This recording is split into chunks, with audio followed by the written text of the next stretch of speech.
Eris might go to my mama's because I told her she could. Both y'all her favorite. Maya just so she don't be studying me, so I just, at least Michaela do that like she love. Both y'all favorite. Having surgery, you alright? No. Her number one favorite niece is Tamara for sure.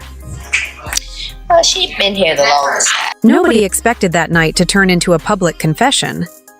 What was supposed to be a nostalgic moment, a reunion of love, loyalty, and second chances, became one of the most humiliating scenes of T.I.'s entire career. Cameras were rolling, fans were screaming, and Tiny was standing on stage with tears in her eyes, holding a microphone in one hand and something much heavier in the other, a secret tape that would change everything. But let's rewind for a second, because this story didn't begin on that stage.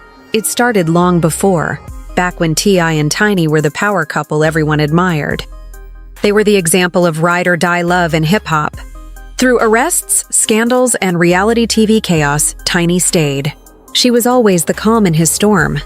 But behind those smiles and flashy red carpet moments, cracks were forming. Cracks that no one wanted to admit were getting deeper by the day. For months, rumors had been floating around. People whispered about T.I.'s ego, his temper, and his habit of always needing to be in control. But Tiny was no longer the woman who once quietly stood behind him. She had found her own voice, her own identity, and she was done playing small to make him look big. The tension between them started leaking into interviews, social media posts, even family events. And when fans noticed that Tiny suddenly stopped wearing her wedding ring, the internet exploded. At first, T.I. brushed it off. He laughed about it, acting like people were just making drama out of nothing. But deep down, he knew something was different. Tiny wasn't reacting the same way anymore. She wasn't chasing peace, she was demanding respect. And when she found something that confirmed her worst suspicions, everything she'd been holding in finally snapped. It all started with a phone call.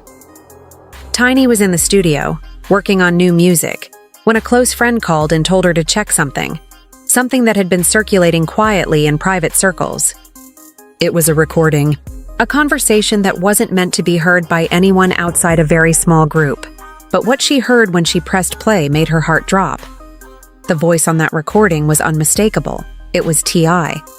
But what he was saying was something no woman, no wife should ever have to hear. He wasn't just venting. He was confessing, boasting.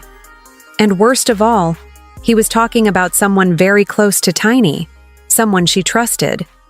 In that moment, Tiny realized that her loyalty had been taken for granted, that while she had been fighting to save their image, he had been out there feeding the same kind of rumors he always swore weren't true. But Tiny didn't react the way people expected. She didn't scream or post a cryptic message online. She stayed quiet.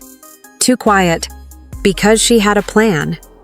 Weeks later, T.I. reached out. Maybe he felt her pulling away.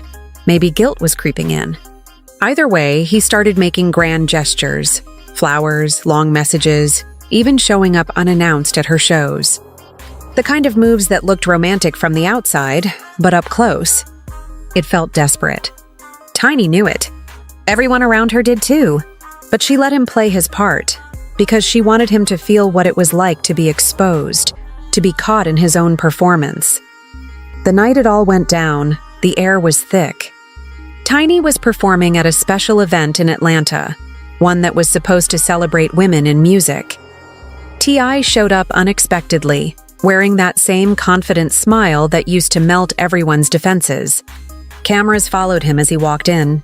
Fans cheered. It looked like the perfect setup for a surprise reunion. Halfway through the show, Tiny took a break. The lights dimmed, and she started talking about forgiveness, about how love can hurt more than hate when it's betrayed. Her voice trembled, and the crowd went silent. No one knew where she was going with this. But then, she said something that made the entire audience hold their breath. She said, "Sometimes love hides the truth, but the truth don't stay hidden forever." And with that, she reached into her pocket, pulled out her phone, and pressed play. The speakers filled the room with a voice everyone recognized instantly. T.I.'s. The crowd gasped. It was raw, unfiltered audio of him bragging about being too real for marriage, about how Tiny knows what it is, and laughing with someone in the background, a woman who sounded way too familiar. T.I.'s face dropped. He froze, realizing exactly what was happening. He tried to rush to the stage, but Tiny kept speaking, calm but firm, her voice echoing over the chaos. "You said I could handle anything, right? Well, now the world can handle this." The crowd erupted, some in shock, some in applause. Security tried to calm things down as T.I. argued with staff, yelling that it was all a setup, that the tape was taken out of context, but the damage was already done. Every phone in that room was recording. Within minutes, clips of the moment flooded social media. Twitter, Instagram, TikTok, everywhere. People were reposting the video, dissecting every word, every expression. Tiny finally exposed him. She had the receipts all along. This is wild. That night, the internet was on fire. Hashtags with their names trended worldwide. Celebrities even weighed in, some siding with Tiny for taking her power back, others saying she went too far by humiliating him publicly. But no one could deny the intensity of what just happened. T.I. didn't stay silent for long. The next morning, he posted a long video trying to explain himself. He claimed the recording was from years ago, that someone had edited it to make him look bad. He called Tiny's move emotional and unfair, but his tone wasn't confident. It was defensive, almost shaky.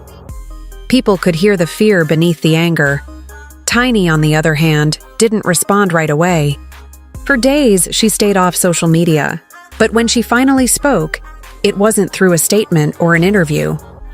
It was through music. She dropped a new song out of nowhere, a slow, haunting track that sounded like heartbreak and liberation all at once. Fans instantly connected the lyrics to what happened. Lines like, "I gave you grace, you gave me games, and I held you up while you were holding someone else," hit deep. The song climbed charts overnight. It wasn't just a hit, it was a message. Tiny had turned her pain into power. Meanwhile, T.I. was struggling. Brands started distancing themselves. His podcast episodes suddenly went on hold. Even some of his close friends stopped showing up publicly to defend him. It wasn't just about cheating anymore. It was about pride, control, and the illusion of being untouchable. What made the situation even worse was when another clip surfaced online, a behind-the-scenes video from the event where Tiny confronted him. In that footage, T.I. can be seen pleading with her backstage, his voice breaking as he says, "You didn't have to do me like that, Tiny. You know I love you." But Tiny's response? Calm. Cold. She looked at him and said, "You should have thought about that before the world had to find out who you really are." That one line broke the internet again. Because it showed something deeper. It wasn't just revenge. It was closure. Tiny wasn't trying to destroy him. She was freeing herself. In the following weeks, everyone close to them started taking sides. Some of Tiny's friends spoke out, saying they'd been warning her for years that T.I. would never change. On the other hand, a few of his old associates hinted that Tiny had planned the whole thing for attention, but fans weren't buying that. The emotion on her face, the way her voice cracked when she said those words, it was too real to be staged. And yet, what shocked everyone the most was what came next. Despite everything, the humiliation, the public breakdown, the viral chaos, T.I. didn't walk away. He started showing up again, quietly, apologizing in person, sending flowers, posting cryptic messages about learning from mistakes and fighting for family. He even showed up at their daughter's event, where paparazzi caught him trying to talk to Tiny again. This time, though, she didn't ignore him. They spoke privately for a few minutes. No yelling, no tears, just a conversation. People who were there said it looked emotional but calm, like two people trying to figure out what next even means after so much damage. Later that night, T.I. went live on Instagram. His eyes looked tired. He said, "Sometimes the hardest part about being real is admitting when you were wrong." I ain't perfect. I ain't proud of everything I did, but I still love my family, and I'm gonna fight for it till the end. It was emotional, but fans were divided. Some believed him, saying he was finally showing accountability. Others thought it was just another performance, a way to fix his image after everything fell apart. Tiny never responded directly to that video, but she posted a photo the next day, just her and her kids smiling. The caption simply said, "Peace hits different when you stop protecting the wrong people." That one post said it all. Months went by, and while their relationship stayed uncertain, one thing became clear. Tiny had reclaimed her voice. No longer the quiet partner, she turned public betrayal into power. Fans began calling her the blueprint for self-respect. T.I., on the other hand, has been trying to rebuild, through therapy or family, depending on who you ask. But that moment on stage changed everything. It wasn't just about a tape, it was about truth. Tiny didn't just expose T.I., she exposed the pain behind silence and the power of choosing yourself.